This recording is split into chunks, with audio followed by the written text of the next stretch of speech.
America के राष्ट्रपति Donald Trump की हमेशा से यही मंशा रही कि वो प्रेशर टैक्टिक्स अपनाकर भारत पर दबाव बनाते रहे और अपनी मनमानी करते रहे, लेकिन बार बार मुंह के खाने के बावजूद ट्रंप के रवैये में ना तो कोई बदलाव आता नजर आता है। हालांकि ट्रंप ये जरूर समझ चुके हैं कि भारत उनके दबाव में तो बिल्कुल झुकने वाला नहीं है। असल में रूस और भारत के बीच जारी तेल व्यापार को लेकर ट्रंप भारत पर लगातार दबाव बनाने की कोशिश करते रहे। कई बार तो वो झूठे ऐलान तक कर चुके हैं कि भारत से उनकी बात हो चुकी है और भारत तैयार हो चुका है कि वो तेल का व्यापार कम करेगा। हालांकि भारत ने उनके इस झूठ की सच्चाई बताते हुए उनके दावे को सिरे से खारिज किया। इतना ही नहीं, ट्रंप ने टैरिफ बढ़ाकर भारत पर फिर से दबाव बनाने की कोशिश की थी, लेकिन इस मामले में भी अमेरिका को मुंह की खानी पड़ी। अब ट्रंप एक बार फिर से भारत पर दबाव बनाने में जुटे हुए हैं। वो आपको विस्तार से दिखाते हैं। अमेरिका ने भारतीयों के साथ अमानवीय हरकत की। अमेरिका ने एक बार फिर से अवैध रूप से यूएस में रहने वाले भारतीयों को डिपोर्ट किया, लेकिन एक बार फिर से इन भारतीयों के पैरों में बेड़ियां डाली गई थी। जिन भारतीयों को डिपोर्ट किया गया, उनका कहना है कि करीब 25 घंटे तक पैरों में बेड़ियां डालने के लिए मजबूर रहे। अमेरिकी सेना के जवान उनके आसपास बंदूक लेकर खड़े थे। अमेरिका का यह रवैया अमानवीय कहा जा सकता है। इससे पहले भी अमेरिका यह हरकत कर चुका है। अब आपको विस्तार से बताते हैं कि अवैध तरीके से विदेश जाकर बेहतर भविष्य की तलाश में निकले इन भारतीय लोगों के साथ क्या किया गया। डिपोर्ट किए गए भारतीयों में 50 ऐसे युवक हैं जो हरियाणा से ताल्लुक रखते हैं। कि आप लोग इसको अदरवाइज न लेना, मुझे ध्यान में है। मैंने जब अपनी यात्राएं की थी चुनाव के दिनों में, उस समय भी मैंने कहा था कि ये जो टंकी रूट है, ये युवकों के लिए भी ठीक नहीं है, परिवारों के लिए भी ठीक नहीं है।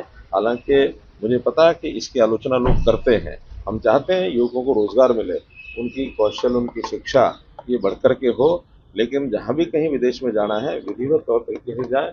हम उसमें पासपोर्ट बनाने में भी उनकी सुविधा है, उनको सुविधा देते हैं, उनको वीज़ा लेके देने में भी सुविधा देते हैं और वहाँ प्लेसमेंट में भी। आगे आपको ये भी विस्तार से बताते हैं कि हरियाणा के किन किन इलाकों से युवकों को वापस भेजा गया। इन सभी युवकों पर अवैध रूप से अमेरिका जाने का आरोप है। अमेरिका से डिपोर्ट किए गए युवकों में 50 से ज्यादा हरियाणा के ही युवक हैं, जिनमें कैथल के 16 युवक हैं जिनको डिपोर्ट किया गया, करनाल के 16 युवक हैं जिनको डिपोर्ट किया गया और अंबाला के 5 युवक जिनको डिपोर्ट किया गया। और बाकी के जो लोग हैं वो अलग अलग जगहों से हैं और सभी पर आरोप है कि ये लोग डंकी रूट से अमेरिका पहुंचे थे। इनमें से कुछ युवक कई साल से अमेरिका में रह रहे थे, जबकि कुछ महीने पहले ही वहां पहुंचे। इनमें से कई युवकों को अमेरिका में पकड़कर करीब 1.5 साल तक जेल में भी रखा गया। सभी युवकों की उम्र 25 से 40 साल के बीच बताई जा रही है। इन युवकों में से तो कुछ ऐसे रहे जिन्होंने अमेरिका जाने के लिए अपनी पुश्तैनी जमीन तक बेच दी और कुछ ने अच्छा खासा कर्जा लेकर अमेरिका का रुख किया था।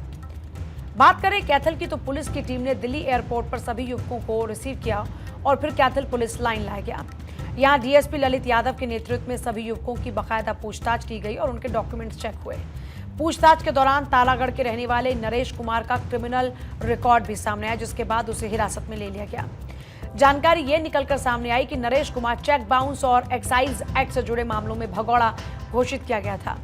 बाकी के युवकों का भी कोई ना कोई आपराधिक रिकॉर्ड सामने आया नहीं, जिन्हें पूछताछ के बाद परिजनों के हवाले कर दिया गया। डीएसपी ललित यादव ने बताया कि सभी युवक डंकी रूट के माध्यम से अमेरिका में घुसे थे, जिसे अमेरिका की सरकार ने अवैध मानते हुए उन्हें वापस भेज दिया। कैथल के 14 युवा आज ना दिल्ली एयरपोर्ट से यहाँ पर कैथल पुलिस लाइन में यहाँ पर लाया गया है और मैक्सिमम वो लोग हैं जो अमेरिकन अथॉरिटीज़ ने इनको कैप्चर करके और इंडिया डिपोर्ट किया है, वही हैं ये 14। और जिसमें क्लायत ब्लॉक के 4 लोग हैं और पुंडरी ब्लॉक के 4 हैं, 2 प्रॉपर कैथल से हैं और 3 व्यक्ति अपने डांड ब्लॉक से हैं और एक अपना गुल्ला से है। डिपोर्ट किए गए युवकों में सभी की अपनी अपनी दर्द भरी दास्तां हैं, अपनी अपनी हर किसी की कहानी। लेकिन यहाँ डंकी रूट से जाकर इन सभी युवकों ने अपने साथ अपनों के साथ धोखा किया। कई युवक 5 से 7 साल तक अमेरिका में रह रहे थे। मैं अमेरिका जेल से आया हूँ जी वापस ही। कब गए थे? 9 जनवरी 2024 में यहाँ से गया था दिल्ली से ब्राज़ील। डिपोर्ट तो मेरे को सीधा ही, हम सीधे हुए हैं। लगभग 180 बंदे आए थे, लेकिन जब मैं डोंकी के रास्ते गया था तो पहले उन्होंने मुझसे 42 लाख रुपए लिए थे, फिर रास्ते में स्टेप वाइज पैसे 6 लाख रुपए एक बार लिया, 6.5 लाख रुपए एक बार लिया, 2,55,000 रुपये एक बार लिया। कुछ युवकों ने धोखे से अमेरिका में एंट्री की तो कुछ युवकों के साथ धोखा हुआ। कुछ युवकों को हाल ही में पकड़ा गया, अमेरिका की जेल में रखा गया। इन युवकों को दिल्ली लाने तक हाथ और पैरों में बेड़ियां लगाई गई। इससे पहले फरवरी में भी हरियाणा के कैथल के 18 युवकों को डिपोर्ट किया गया था। इसके बावजूद जिले में डंकी रूट का जाल सक्रिय है और कई युवा लालच मजबूरी में ये जोखिम उठाते जा रहे हैं। जो जिला करनाल के जो टोटल 50 युवक वापिस हुए हैं उसमें से 16 जो हैं करनाल के रहने वाले जी, जो उनको उनके पेरेंट्स के हवाले कर दिया गया है। जैसे अलग अलग जगहों के करनाल के जो है 16 लोग अभी तक वापिस डिपोर्ट हुए हैं।